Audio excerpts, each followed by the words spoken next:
Good afternoon and welcome to this week's BizSmart Lunch Learn webinar. Our weekly webinars are aimed to provide advice and share knowledge on key business topics and specialist areas. This is part of our service to our Smart Room members.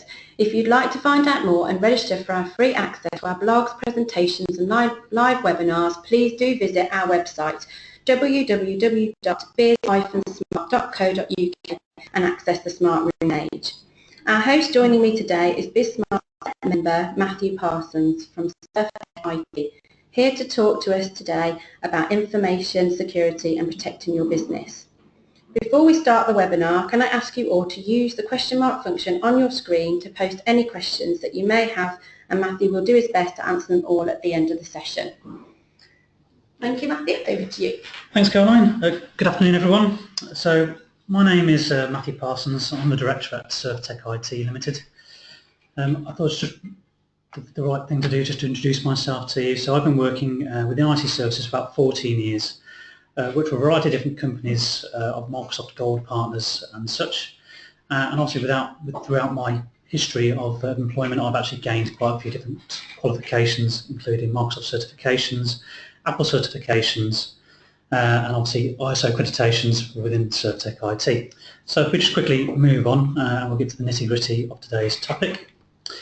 So information security, protecting your business. So this takes into account the fundamentals of ISO 27001 really, and how you can identify the risks, assess your assets, secure information, and obviously how that can apply to your business.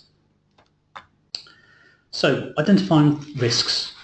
Within every single business there's some kind of risk, so that includes hardware, your laptops, desktops, phones, USB hard drives, anything generally that can store data on. This also includes software, so obviously the majority of people have some sort of cloud-based email. I'd probably say 75% of small to medium-sized businesses use some sort of Office 365 account for their email services. But this also includes CRM systems, maybe like CRM Dynamics Online, Salesforce. Again, these are all online systems which store customer data, ultimately that you want to keep secure, obviously for the benefit of your customers, but also obviously for the security of your own business. And also your employees, they're obviously a risk as well. They potentially could share data with other people, maybe competitors, for example, on the workings of your business, but also usernames and passwords that may slip out occasionally, obviously a conversation perhaps, obviously we all hope not, but that potentially could occur. And how we can obviously stop and combat those risks is what we're going to get onto next. So assessing your risks, assessing your assets even. So we look at obviously the risk, the asset itself, the threat that could potentially cause to your business, the likelihood of that threat occurring, and severity of that threat as well. And this ultimately equals the rating, which I'll get onto shortly. So assessing your assets. So obviously, like I said before, a laptop can be stolen or lost. The likelihood of it occurring, I'd say, probably is fairly low. We'd obviously like to ensure that our employees look after the hardware we give them. The severity, obviously, regarding that loss, obviously, if we've not got any sensitive data on there, should be relatively low, and that ultimately equals the rating, and that's worked out purely by the likelihood times severity equals the rating. And ultimately, the aim is to get that rating down as low as possible to ensure there's very limited risk to your business. Email again, so security compromised. What I mean generally by that is obviously password security. What other forms of protection can we put in place to obviously protect your email system and stop those emails getting in the way of potential other criminals and thieves and things that may use that against you, or maybe bribe and that sort of thing. So again, the likelihood of that happening, I'd say is 2. Severity I've put as a 2, and obviously rating as a 4. And employees, obviously the release of unauthorised data, which I've sort of already gone into, obviously likelihood we'd hope obviously is relatively low. We'd like to think that our employees are trustworthy, obviously with the data that they're going to be looking after, and obviously severity, should they release that information, in theory it could be quite high because that could be any kind of information regarding your clients or about your own company. So again, we've also got the likelihood times the severity, so we've got the rating as a 6, and I'll go into the rating in a little bit more detail next. So you can see now that I've actually colour-coded the rating there. So what we've classed as a low rating is 1 to 4, and how that generally, how the rating generally works is a low rating may be seen as something that really you don't have to do anything about. So from my perspective, I'd like to get that rating down as low as possible. So I don't want my customers' data to be at risk or my company information to be at risk at all. Obviously, rating of a medium is a score of 5 to 10. How I've been told this previously regarding the ISO accreditation, for example, is that medium risk, you want to be looking to put something in place whereby you're going to sort that threat out really within a 12-month period. I think that's potentially a little bit longer, but it obviously depends on the real threat there and what kind of information is at risk. And as far as a high rating goes, again, still the same sort of thing applies, but they look to put something in place within a 3-month period. I would say if you've got any information that potentially has a higher risk, that you would look to imminently, straight away, make a change to your business to help protect that data, because that's just, again, a risk that I would deem too high ultimately. The next step of this process really is to try and put a control action in place to minimise the threat. So within our own organisation, within SurfTech IT, we've got a general company policy whereby we don't store any customer information on the local hard drives of the laptop. Ultimately, it's a cost-effective solution. It's all about obviously letting our employees know what our processes are. And ultimately, if there's no data on the hard drive to be stolen, ultimately there's very limited obviously risk to my data and the customer's data as well. So you can see there that the likelihood of it being stolen, in theory, won't change. It could still be stolen out of someone's car, it's still looked after in one way, shape or form. So obviously the ratings drop down from a 4 to a 2. Obviously regarding email, so we can improve the security obviously on email just purely by providing complex passwords with uppercase, lowercase, symbols in there, and also changing it frequently. So I've obviously put within our control actions that we actually change our password every 90 days. But also with majority of web-based email systems now, certainly Office 365, you have the ability to enable two-factor authentication. Now we all generally use two-factor authentication already, and you probably use it with your bank, such as HSBC and Lloyds all have a card. Insert a card obviously into a little machine they give you, you type in your PIN, it creates a code, and obviously then you can log into your bank account online. Office 365 has a very similar platform whereby it can send you a text to your mobile phone, and obviously then you insert that PIN and it lets you through. So there's quite a few systems out there that you can either use Office 365's add-on, or you can use a third-party software-based system. So if you do host your own email system, then you can still put this kind of level of protection in place. But again, depending on the email content, it may not be relevant to you, but something to be obviously aware of. And obviously our trustee employees. An employment contract can state that the release information is classified or say as confidential, with the result of a disciplinary action should they release that information.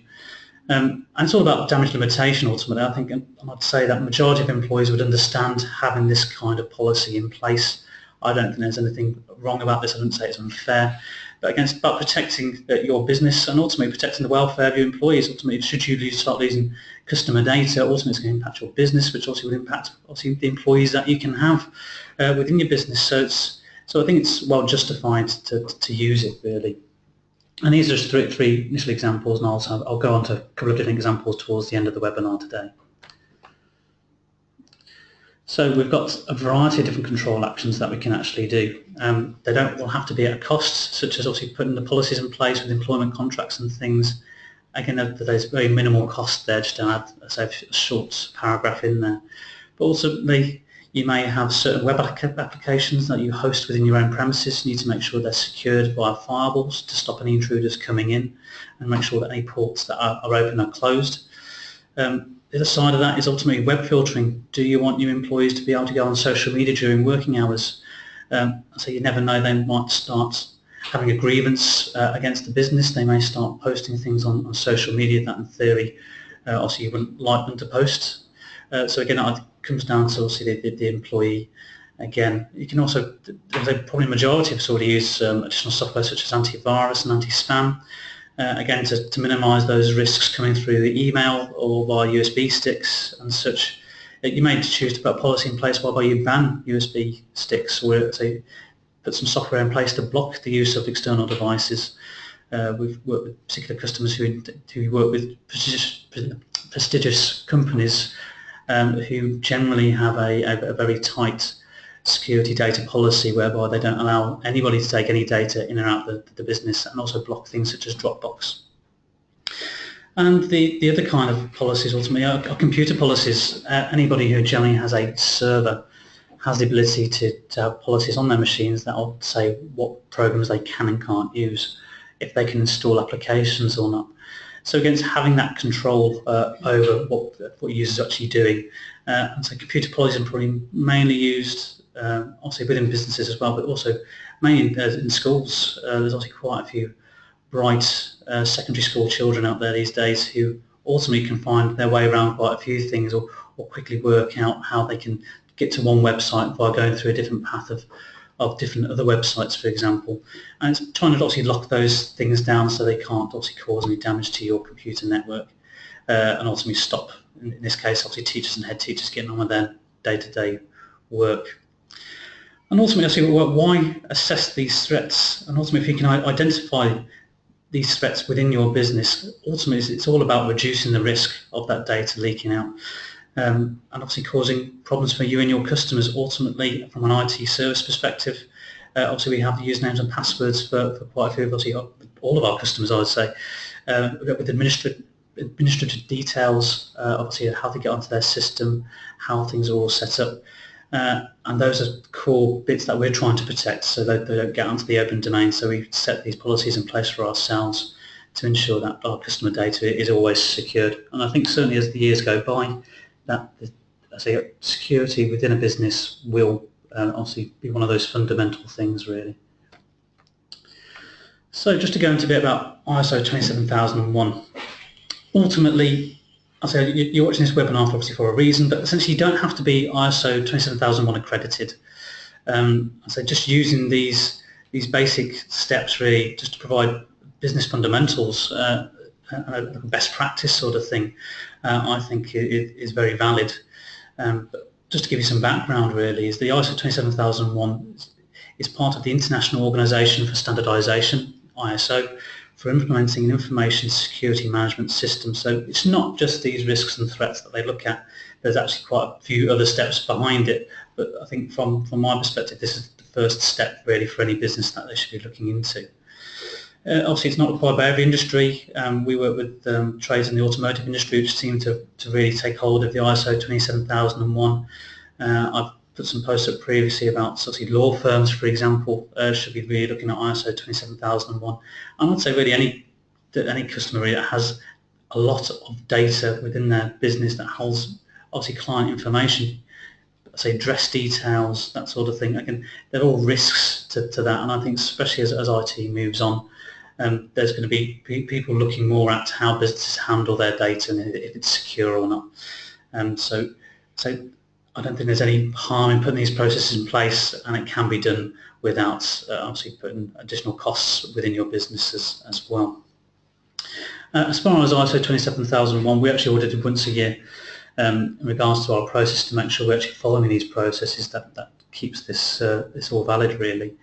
And we found as an IT company that obviously this is like handing me the keys to your car and trusting me with it is the best way to put it, because obviously with administrator details we can obviously access the entire system and including all your data if we really wanted to, and there's always a level of trust there, and having this certification helps give you that ability to be reassured that you're dealing with the right company ultimately. And I think that's it for the time being, so thank you for listening. I think we're open to any questions now, I think, Caroline. Great, okay, we've got, let's just have a look. Got any questions coming through?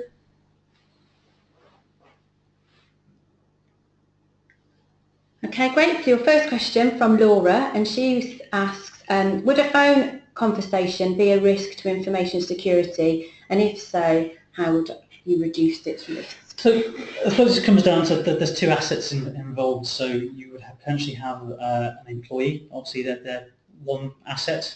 Obviously, like I said before, obviously contracts of employment could obviously state that they shouldn't be having phone conversations in public, obviously regarding customer information. Obviously it can be very easy to talk to someone on the phone and they suddenly ask you for the password for their system and someone's willing to give it out. So again, so just to educate employees, I suppose as far as phone conversations, again, the surrounding environment just needs to be taken into account. Obviously, when you're making those critical phone calls, we'll just ultimately getting back to the customer just to tell them that you'll make that call at a later time, obviously when it's safe to do so. But I think it just comes down to educating employees ultimately. Okay, thank you. Your next question is from Simon, and he's asked, as a business owner, do I have to put these kind of processes in place? Yeah, so as I said before, really, it's more of a best practice sort of thing. I think it's critical to look at this and not to overlook it, so to speak. We've all got data that I think we probably not want our competitors to get hold of how we do business. That makes what it gives us our competitive edge. So again, just to put these in place as a best practice and just to look at how your data is looked after and how you can possibly secure it and obviously what kind of cost you're willing to spend on it, then I think that's a step in the right direction. And certainly as your business looks to grow, then it may be more of a core thing to your business as well. Okay, thank you very much. Another question comes through from Frank. Is it likely to cost substantial funds to put in safety measures from risks I may have identified? Okay, so essentially it's not going to cost an awful lot to put say safety measures in place to obviously eliminate these assets and things.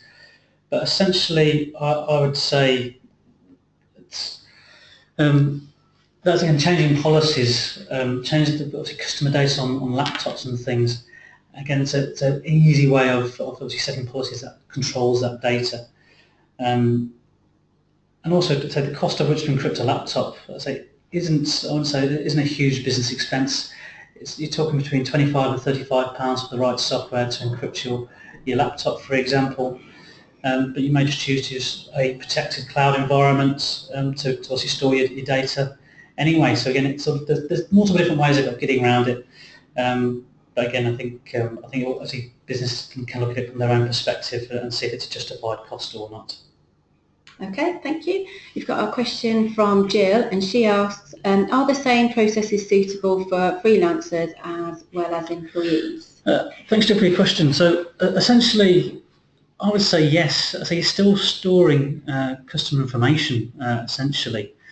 And again, it all comes down to whether or not you really see that as a risk. So if you really classify the data that you store as a risk to your business and a risk to your customer, if it's really valid to action. So again, coming down to back to those ratings, if you're between the 1 to 4 mark, you may choose, well, okay, there's a mild risk there, but not essentially anything I really have to act on. Or yeah, the risks at the top of the low side of things. So I want to put an action in place where I'm going to encrypt laptops, for example, or store my data in a more secure area and have everything obviously within your own server, for example, rather than on local machines. So it's just about thinking a little bit more about where your data is stored and how you can protect it a little bit more for the benefit of your customers ultimately. Okay, thank you. You've got another question from Andy. Would you say that larger businesses are more at risk than smaller ones? I would probably say yes, purely because generally brand awareness of larger companies obviously are out there a lot more. So we've probably all heard about TalkTalk and obviously the situation they've been in with losing obviously a lot of customer data. So I'd say larger businesses are potentially at more risk. I wouldn't say that again, small businesses shouldn't pay attention to it as such. There's something definitely to be aware of. And again, it just comes down to assessing those risks and see if they're really valid to your business and if it's really going to be an issue for you. So I suppose another way to think about those ratings is it going to be a financial risk to your business? And would that mean you're going to be in some sort of legal issue should that data get out? And I know some customers, say some clients even, and their customers have issues with whereby they've got to sign disclaimers and things to say their data is going to be secured. And if it's not, then they've ultimately got to put things in place to ensure that they are meeting the criteria of working with that particular business. So I would say all businesses, all shapes and sizes should pay attention to it. Though large businesses, I would suspect, I'd like to be targeted more often than far smaller ones. Okay. Thank you very much. Great. Thank you again, Matthew, for hosting today's webinar. I will be sending out a copy of the presentation and Matthew's contact details out to you all very shortly. But before we close, just a quick reminder, this webinar is part of our service to our Smart Room members. And if you'd like to find out more and register for free access to our blogs, presentations and live webinars, then please visit our website www.biz-smart.co.uk and access the Smart Room page. Thank you all for joining us and enjoy the rest of your afternoon.